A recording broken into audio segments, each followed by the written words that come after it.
Welcome back to Presidents in Politics. I'm one of your hosts, Professor Caleb McGee. Join my fellow co-host, former Congressman Ross. And we're tripping up at the beginning because we're talking about Millard Fillmore. This is going to be our shortest podcast. I think we could close right now, couldn't we? He was the 13th president. Goodbye. Yes. And you wonder about the interesting thing is after Andrew Jackson, who was a two-term president, Yes. you don't have another two-term president until Abraham Lincoln. That is correct. So we're going through all these presidents, especially during the Whig era, if you will, which Millard Fillmore was associated with. But there's no real great claim to fame other than the Fugitive Slave Act, which was a terrible stain. Horrible. But also, I guess, prolonged the Civil War by about 10 years. I agree, and here's one thing I've often thought about. It's almost like between World War I and World War II, those interwar years, when the government had the policy of appeasement. And then appeasement really, because we're not going to go to war, because the Great War shocked us, right? It was the war to end all wars. Right. So we don't want to go back to war, so we have this national policy of appeasement, basically let every other country do whatever they want. Hitler comes to power, Mussolini comes to power, the Japanese Imperial Army takes over the South Pacific because no checks and balances are there. And had we fought the war in the 30s, it probably would have been much less disastrous. Looking at that, I often wonder the Civil War, had the Union checked this sooner, maybe under the power of like Zachary Taylor, would it have been as bloody? Yes, had it been as bloody of a war as it became, as it stretched out, because the Confederacy knew this was coming, so they're amassing weapons and strategy and tactics. Had it been nipped in the bud sooner, would it have been a more effective campaign by the Union and less bloody overall? Probably so. You probably might not have seen some of the states secede. But understand that when Zachary Taylor passes away and Millard Fillmore becomes president, he had served as vice president and president of the Senate, and the Compromise of 1850 was being debated, which Zachary Taylor was against because it would have expanded slavery. Here is Millard Fillmore, who was, a good guy. He was, a member of the House of Representatives. He was a member of the New York legislature. He was comptroller for the state of New York. Then he becomes vice president. And now he's thrust into this situation about what do we do about the Compromise of 1850. Yes. And knowing that he would appease, again, his southern strongholds just by having that, he allows it to go through. But what's really bad about the Fugitive Slave Act is that it now requires the enforcement of it by federal marshals. Absolutely. And that's where it really goes bad. Absolutely. And had he not allowed that to go through, that would have weakened the positions of the South, expanded the new territories and states that were coming in that were non-slaveholding, which would have changed the makeup in the United States Congress that probably could have prevailed statutorily against slavery and maybe have avoided a civil war. I think this really shows the idea in history of the ripple effect, right? Yes. One bad decision. I always tell my students this when I teach on World War II. One of my first TAs I had, she was a grad student. Her grandfather fought in the Japanese army during World War II. Wow. Whereas my grandfather fought in the South Pacific in the American Navy during World War II around the island of Okinawa. So our grandfathers were very close.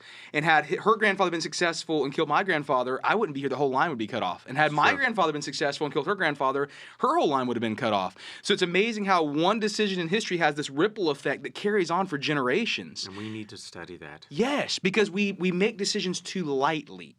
We look at the here and the now. We never look at the long. The extended consequences. Yes. And I think Fillmore, for many reasons, he was doing everything he could to stay in power because he was a desperate man in the sense that he'd been raised in poverty. That's true. He has nothing. He has no plantation to go back to, no land to go back to, no wealth, nothing to go back to. One biographer said that he would do whatever he had to do to survive. Right.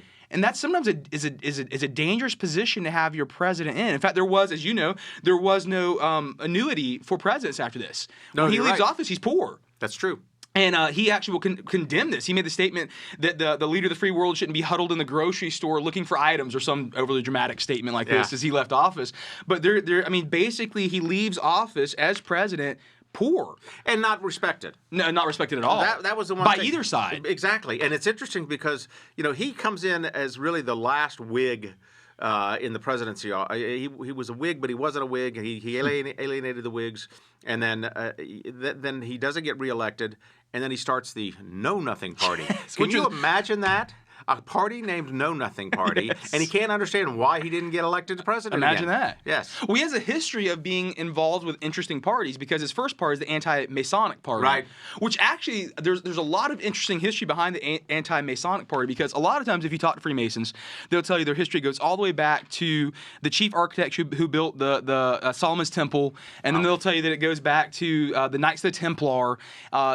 That's really shaky. Really, in all honesty, the first Masonic lodge that we see is in 1710 in London. And what happens is this thing begins to take off. It's kind of a rich gentleman's association. It has nothing to do with stonecutters from the Middle Ages. It takes off as this rich gentleman lodge, and then it sweeps in America.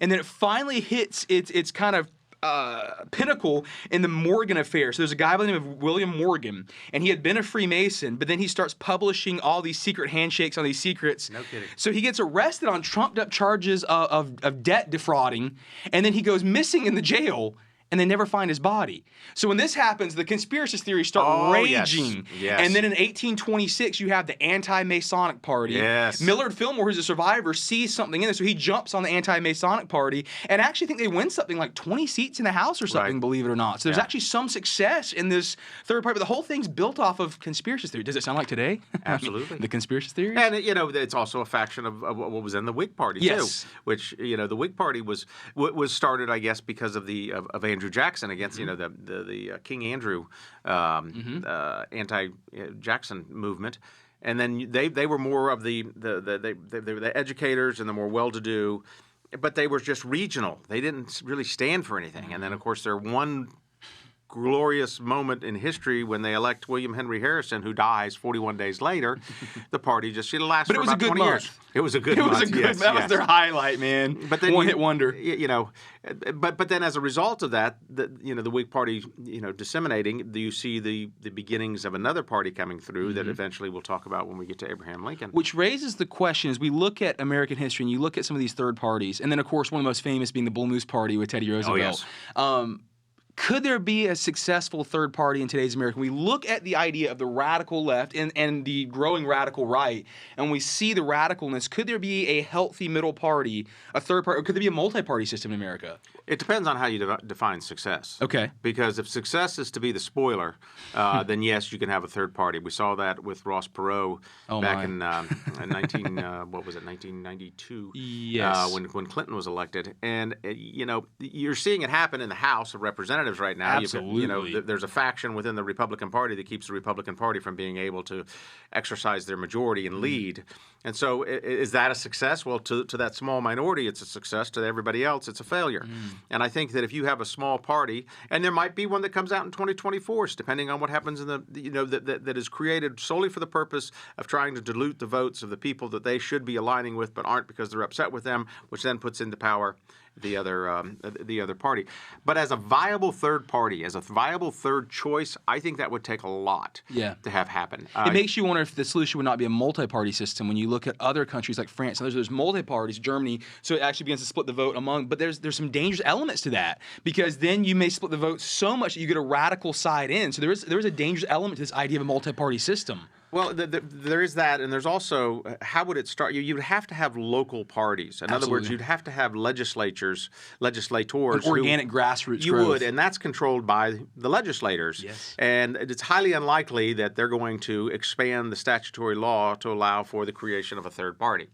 They do have in the state of Florida, they do have a process by which you can create a political party. Yes. And now you have to be a member of that party for over a year before you can run for office. And so it is a capital-intensive project to try to start a third party in the state of Florida. So, and without having the success at a local level, it's going to be hard to have the success at a national level as a new third party. Yes, that's logical. But then when you think about that, you've got the Republicans and Democrats, and each party is 1/3 of the registered voters. Well, there already is kind of a party out there. It's the non-party and the majority, affiliates. right? Yes, and the majority of American have become voters. independents.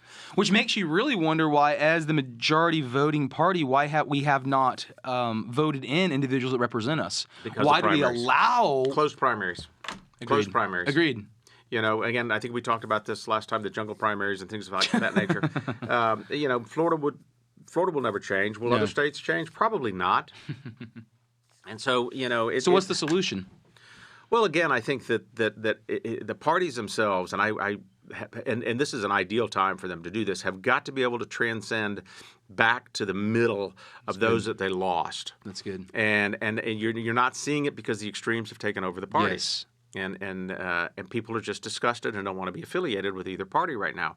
And until somebody can build back the middle side of either party and offer those that are in the middle a better alternative and make it more competitive to win a primary as a more moderate, less extreme in either party, you're not going to see the middle of the NPAs, the non-party affiliates, really have a choice. Agreed. in getting a middle-of-the-road candidate. Agreed. And I'm not saying the middle-of-the-road candidate's bad. No. I mean, they can be very effective leaders. I mean, yes. Incredibly effective leaders. Yes. Fillmore is a guy who I guess is kind of middle of the road in some ways. He just doesn't do anything. I remember reading one of his biographers, and he made the statement out of this, 2-year, 7-month term that he serves as president, that his number one contribution was lowering the price of the postage stamp. Yes, I saw that. Yeah. Vote Fillmore, right? I mean, that's literally. We were talking this before. I mean, I have a personal home library of over 2,000 books. Do you know how many are dedicated to Millard Fillmore? 0. Right? He is. I would bet that nobody would even know that he was president of the United States. I agree. I agree. One of the most ineffective. Now, the one interesting thing he does do is his wife, Abigail, she'll start the White House Library. Right. And she does this because when she's in D.C. and she's in the White House, she is appalled that she cannot find a Bible or a dictionary in the White House. So Millard Fillmore is not very religious. He technically is Unitarian. Right. But, we'll leave that alone. But his wife is actually Baptist and is a very religious woman. So she's looking like for this Bible in the White House and then a dictionary. There's nothing. So they start the first White House library, which is kind of sad. I mean, all of these founding fathers were incredible readers, but I guess because of their personal libraries, they didn't really care about having a library at the White House. That's true. So more than likely that could be why. And then Fillmore's poor, doesn't really have a home estate. In fact, his very first home he ever lived in, he builds with his own hands. So he's an interesting. He's from Buffalo, New York. I think that's the only town who knows who he is. That's true. They do like a Millard Fillmore day every year. They celebrate him, and I love. Well, but wait a second. Let's talk. This is Buffalo. Yeah, they celebrate everything. Yes, come on. You've seen the tailgate parties as a Buffalo Bills game. Yeah, I was literally watching a documentary on this the other day, and they said their 2 proudest accomplishments in Buffalo, New York, was Millard Fillmore and the buffalo wings, so chicken wings, and they said they weren't even sure what order that came in. So I love it. In historical rankings, you barely rank with the chicken wing as the president of the United States. So this is the reason why we knew ahead of time we were going to struggle on this one, right? Yes. And struggle is true because what's interesting is that after he dies in 1874, well after the Civil War, Grant is president, and Grant, to show you how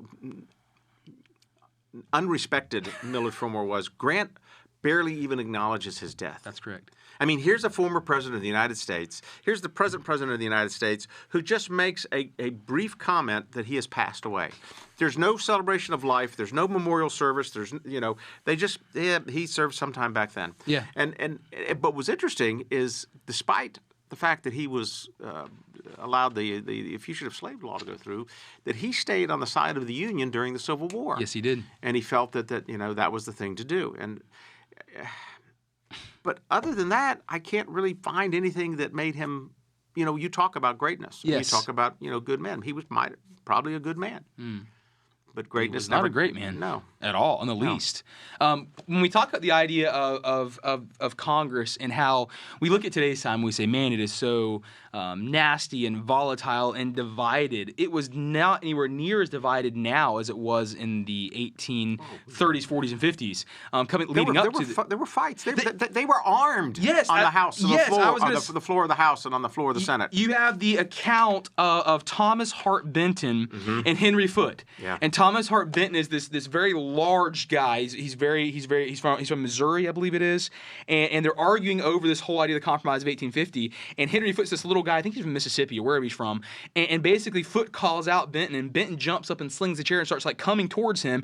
And Foote literally pulls a pistol from his jacket pocket and levels it on Benton. And Benton basically is like, "Shoot me, make a martyr out of me." And all this is going on now. Fillmore is actually the VP at the time, so he's presiding over the Senate. So he just quickly dismisses it and gets everyone out of the room. But you see like the mess that Congress was in. And then you have Millard Fillmore, this kind of stoic, uncharismatic leader who he can't even control Congress. No. Why would we expect him to be able to control the country? Yeah. Right? The tragic part of this is that afterwards, it begins to resolve itself, but only after tragedy. Yes. And that's the tragedy of course, the Civil War. Yes. And then the greatness of Abraham Lincoln. And we come back together as a nation. You look at where we are today. The people say the polarization, the divide is the worst that it's ever been. I don't think that's the case, but I think it's on that we are continuing to divide the country. What will happen in America? Will we have a catastrophic event that will bring us back? Hopefully not. I pray that we don't, because we have the ability, we have the know-how, and if we understand history, we will have the motivation to want to make sure we get good leaders and don't have a catastrophic event that forces us back together. Yes. Now, one of the things that Fillmore actually did do, which is just not necessarily a good thing by any means, but he dispatches Commodore Matthew Perry to open up Japan. Yeah, You're familiar with it. I actually printed out... The shogunate government of Japan. I actually printed out the treaty letters. I feel like I'm counsel now handing out Exhibit A. But one thing I find interesting is how he veils a threat to Japan in this. And if you look on page 3, he goes to this whole entire thing. This is all written to the Japanese emperor. And at the very end, he says this, "I have sent Commodore Perry with a powerful squadron to pay a visit to your Imperial Majesty." Talk about a veiled threat. Like, he has come with this We are forcing him to open up trade with Japan. Otherwise, we will exercise our might. And he doesn't send peaceful ships. He sends warships, by the way. And then when he comes back in 6 months, he sends warships with over 100 cannons. Now, remember where Japan is. Japan's just now leading the Edo period. So they have samurai. They're fighting with swords still. And we're sending warships with 100 cannons. And then you find this just like veiled threat from the president. He's coming with a powerful squadron. And at the end of this, you have Commodore Perry's letter to the emperor. And if it wasn't already bad enough with what Fillmore says, he intensifies this. And he makes the statement, "Therefore, the United States and Japan are becoming every day nearer and nearer to each other. And the president desires to live in peace and friendship with your Imperial Majesty, but no friendship can long exist unless Japan ceases towards Americans as her enemies." You see this idea of the Commodore being like, "We're getting closer and closer and closer. I'd sure like to be friends. How about you?" It is such a veiled threat.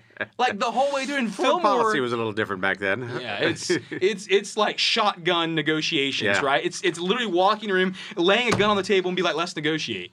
And what's interesting is that we could see how far back then even that trade with the Near East and the Far East was so important. I mean, that we could only do so much here in the United States, that we needed to be able to have the balance of commerce, if you will, between us and other nations. Yes, and also most of our commerce ships were still coal powered. They were steamships. So actually, one of the things, if you read on with Commodore Perry's letter, he basically is like, "And we know you have a lot of coal. Give us some, so we can stay friends." It's like the bully in the lunchroom. Like, "You want to be my friend? Give me your dessert." Right?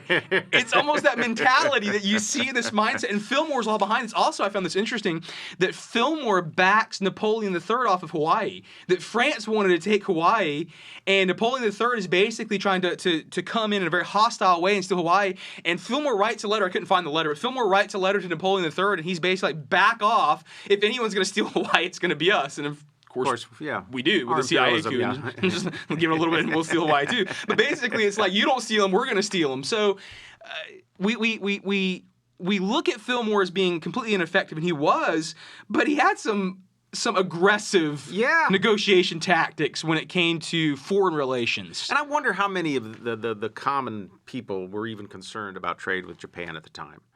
Was this a guy that just wanted to have domestic tranquility and try to expand his international footprint? Maybe that was it, and because nobody was paying attention to that. Yeah, and he was known as being rather boring, but they also said he was very handsome. Was it Queen Victoria who said that he was the most handsome man she ever met? I did not know that. Yeah, when he meets with the Queen, and she's like, he's the most handsome man I've ever met, allegedly. I mean, maybe he started that rumor. Yeah, I don't know. Right? President, so. That's exactly, self-promotion. Yes. So Fillmore is a really interesting guy. When he dies, actually, the New York Times runs an article, and it's not very flattering. Actually, this is a little after that, because this is 1874, and literally their kind of leading caption was simply this: he was a politician and not a statesman. Oh, wow. He was a politician, not a statesman. That's apropos to today. Isn't it? Because we're in search of statesmen. Yes. We got a lot of politicians. We don't have any statesmen. We have very few. And you have to ask yourself, where do we find statesmen? Because we have to build them. I agree. We have to encourage them. We have to encourage them at a young age. We need to elevate the status of a statesman as a young leader as much as we do as a young athlete, much as we do as a young musician. And we as communities need to make sure that we recognize good young statesman leadership so that we can build it into their minds to be able to do that in the future. Granted, we denigrate politicians, and most of them might even deserve it. And I understand that. It's been going on forever. But in a nation that requires individual participation, how can we survive, let alone thrive, if we're not developing, encouraging good leaders? We get what we create, and we have not created good leaders. That's good. And I think what just happened in the House of Representatives last week is indicative of that. Yes. Well, you look at classic, iconic statesmen like Winston Churchill. Yes. Washington, Teddy Roosevelt. Teddy Roosevelt. Good. These men were well-read, they were educated, they were fearless. They took on the idea we talk about of voluntary hardships. They were disciplined. And then you look at the current status of politics, and I don't see those attributes. No, you don't. In the least. No, I don't. I think the politicians can't adjust to social media. No. No. And I think that's been a terrible thing for developing good leadership. Agreed. Because they are more concerned about their social status than they are the status and the welfare of this nation. And I think that self-interest is doing a lot of harm to us, and we need to encourage those that are seriously willing to put the greater good above themselves as the ultimate goal for those of the leaders that we seek to have. Again, the idea, that Platonic idea that the man who does not desire power is the only man who's actually fit to hold power. Good point. Fillmore, no one desired for him to hold power. I remember reading one of his biographers, which there's only like 3 biographers that's ever written on him. I didn't even know that. I was reading one biographer, and he was being interviewed. That's why you're the scholar. Oh my goodness, I don't know about that. I was listening to an interview, and they asked this guy, he was a professor, I can't remember where he was, and he wrote a book on Fillmore, and they said, why did you write a book on Fillmore? And literally his first response was, well, Lincoln was already taken. I mean, that's good. It's fair, though, right? Like, it was open. Nobody else had done it. Publish or perish. So here we go. We can do this. But he is just, no actual party would have ever nominated him to be president. I agree with that. He was the forgotten VP. In fact, if you read his life before he becomes president, it's actually quite depressing. His wife, Abigail, does not want to live in D.C. with him, goes back to Buffalo, New York, and he lives alone in a hotel room in the Willard Hotel as vice president. Wow. So he's like alone in a hotel room as vice president, and Taylor doesn't really want anything to do with him, which, I mean, would you discuss? I mean, I wouldn't really. And most presidents don't want anything to do with their vice president. He never seeks any counsel from him, and if I was going to get counsel, it's not going to be Millard Fillmore, right? True. So, like, he's basically just hanging out alone in his hotel room, presiding over Senate where people are trying to shoot each other until he can dismiss it and run back to his hotel room. And that's the life of Fillmore. And then I think it was like midnight, there's a knock on the door, and Taylor's dying, and you're going to be president. Wow. And the whole entire course of the nation changes. Dramatically. Yes. As we discussed last week with what if Zachary Taylor did not die? It would have, I believe, it would have made the Civil War entirely different. It either would have come sooner, or maybe it could have been resolved altogether. But either way, it probably would have been less drawn out and less bloody. Yeah, because we gave Fillmore gave him an additional 10 years to get ready. And the Fugitive Slave Act, which created these almost militias of slave hunters that were then ready to go and train. They're almost a form of guerrilla warfare. Exactly. So these guys, your special forces, training your Confederate troops who now are ready to go fight the Union. Union. In some ways, they were more prepared for violence than the Union was at the beginning of the war. Now, they were undermanned, undergunned, and certainly with manufacturing and things of that nature. We'll come to when we come to the time of Lincoln. But as far as the propensity for violence and the hardness of men, they were already light years ahead. And I think the Fugitive Slave Act was one of the things that led to that. Yeah, a catalyst. Fillmore, in many ways, began training the Confederacy before there was even the Confederacy. Amazing. If you will. An unintended consequence. Yes, absolutely. So, Millard Fillmore, what do we get? Did we get 18 minutes, 20 minutes out of this? I don't even know. It's a miracle if we did. I'm impressed with your knowledge on him because I had a difficult time. We rambled. We didn't get sports metaphors out. That's true. That's a good sign. So we're in the bottom of the ninth now? Yeah, exactly. So this has been Millard Fillmore, and thank you for joining. And we're going to get to more interesting presidents coming up soon. Yes. Couple of weeks. Thank you. Thank you. Good job.